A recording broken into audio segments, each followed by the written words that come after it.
None of this is doing anybody in Moldova any favours. They are pawns like citizens in the other countries in a geopolitical game. We all know that of the three countries, Ukraine, Moldova and Georgia, it's Georgia which has met the conditions closer than anybody else. Yet it is Georgia against whom the barriers are being put up against because the European Union wants to interfere in the internal affairs of that country, demanding that they must be more anti-Russian. They look to what has happened in Ukraine and they don't want that. They deserve EU accession. They deserve to have the right to elect their own government and to have good relations with their neighbours.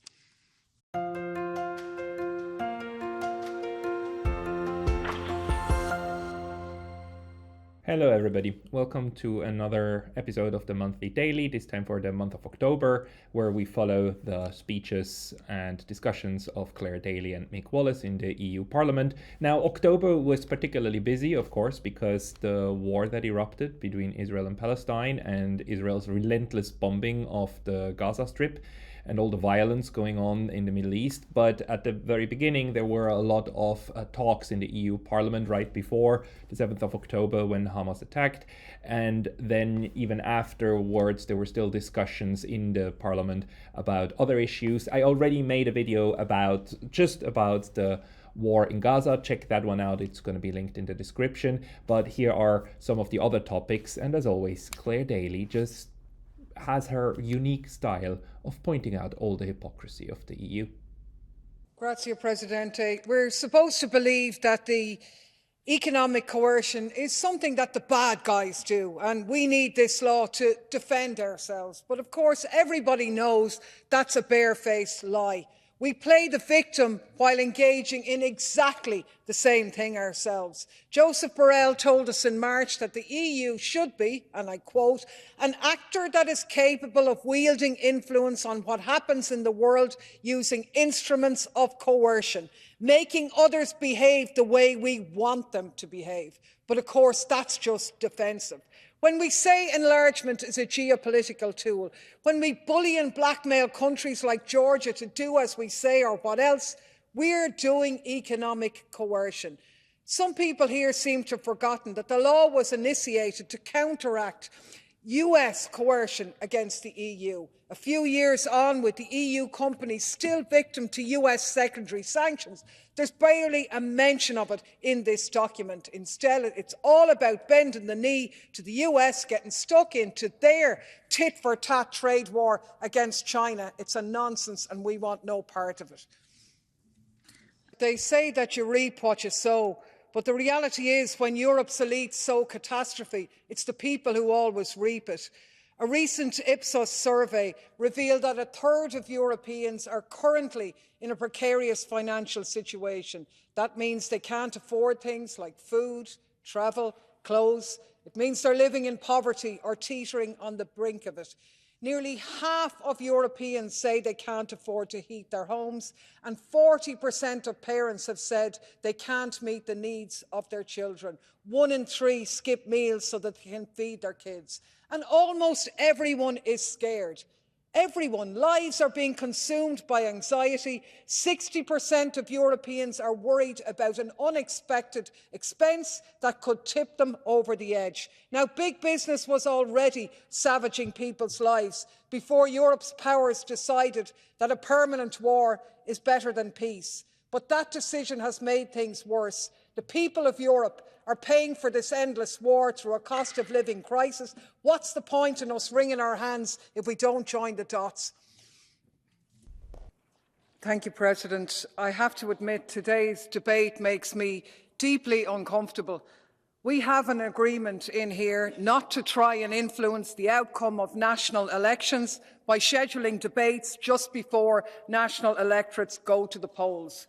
And yet here we are, just 2 weeks out from the Polish elections, having this debate. We've another plenary in a fortnight, just after those elections are over. Could we not have waited until then? What's the urgency? And of course, there isn't any.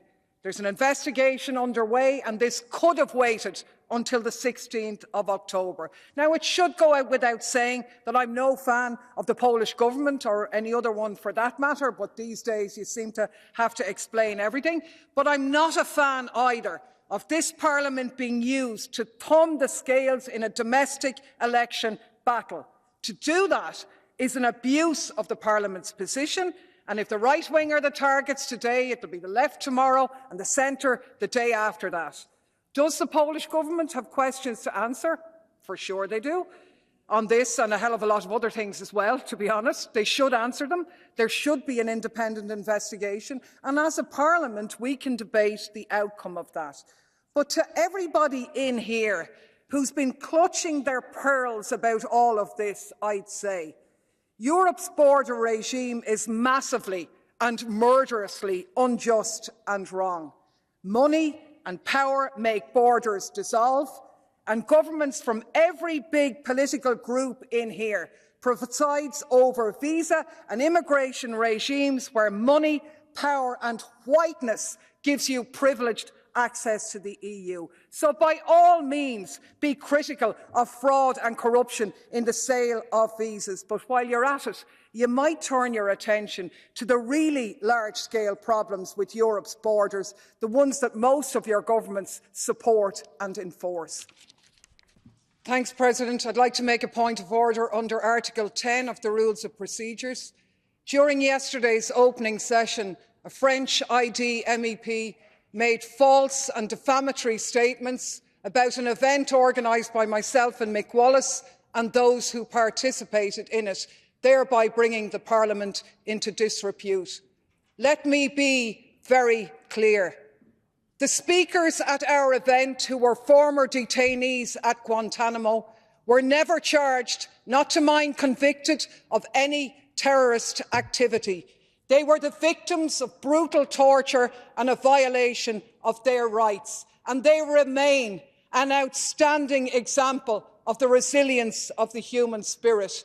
It was an honour for us to share a platform with them and the other speakers whom the gentleman conveniently forgot to mention: current US military and civilian lawyers, a former US military chaplain, the UN Special Rapporteur for the Protection of Fundamental Rights. Grazie, Presidente. Later today, we'll vote on whether to ban the deployment of spyware against journalists in the EU. The Media Freedom Act is the very first time the EU is going to legislate on the issue of spyware, a technology described by Edward Snowden as being like a nuclear weapon.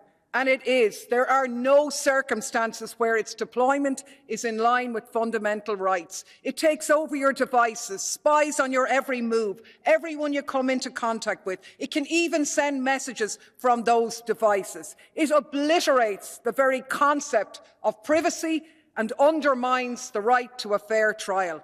And as it currently stands, we are today proposing to empower governments, private entities and more to use it against journalists. Now, for God's sake, we never stop talking in here about defending journalists, the danger of authoritarianism, freedom to the media. If you care about defending journalists, you must ban spyware. It's the least you can do. Support our amendments in this regard.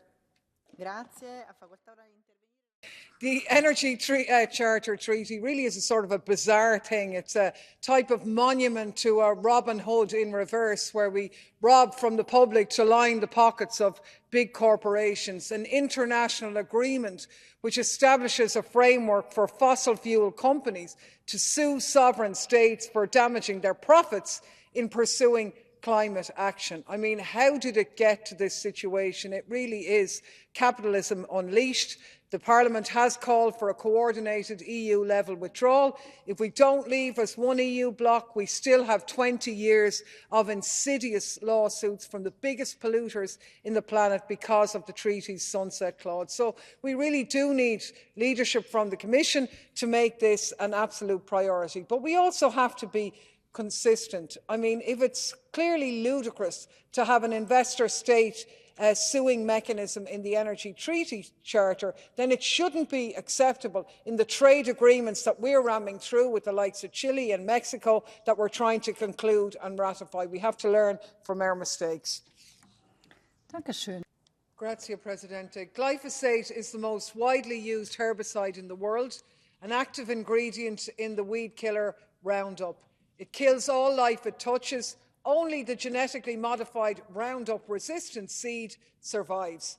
And here we are, authorising it again for another 10 years. The boardrooms of Monsanto and Bayer must be cracking open the champagne to the sound of the death knell of nature.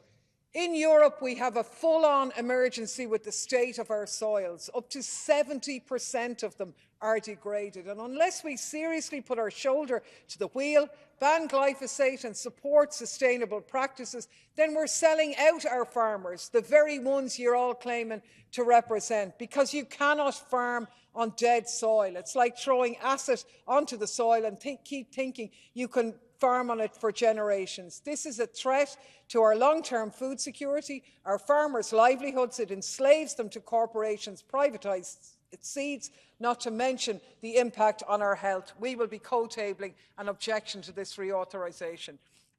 I'm in favour, in principle, with Moldova or any other country for that matter joining the European Union if they want to. But I abstained on this proposal because it contains a lot that is objectionable.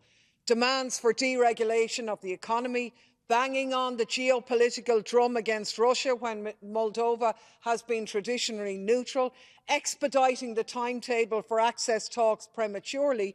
None of this is doing anybody in Moldova any favours. They are pawns like citizens in the other countries in a geopolitical game. We all know that of the three countries, Ukraine, Moldova and Georgia, it's Georgia which has met the conditions closer than anybody else. Yet it is Georgia against whom the barriers are being put up against because the European Union wants to interfere in the internal affairs of that country, demanding that they must be more anti-Russian. They look to what has happened in Ukraine and they don't want that. They deserve EU accession. They deserve to have the right to elect their own government and to have good relations with their neighbours. 2 weeks ago, Azerbaijan launched a military offensive into Nagorno-Karabakh, where most of the people are Armenian. Reports of detention, torture, attacks. 100,000 people, 2/3 of the population, have now fled in the space of a week. Caravans of desperate people filling the roads trying to get out. Ghost cities with abandoned pets left to roam the streets. And last week, the Commission announced that they'd support those who decided to flee. 100,000 people don't decide to flee overnight at the drop of a hat. It's not a road trip, it's ethnic cleansing. And why do we refuse to call it that? Politics as usual, because Baku spent $2.9 billion on caviar diplomacy to buy influence in Brussels in recent years. Von der Leyen jetting off to sign a gas deal. Azerbaijan is our most reliable energy supplier in the game against Russia. The products of our arms industry sold to Turkey end up in the hands of the Azerbaijani military. We might be playing the peacemaker now, but I don't think the people of Armenia believe us.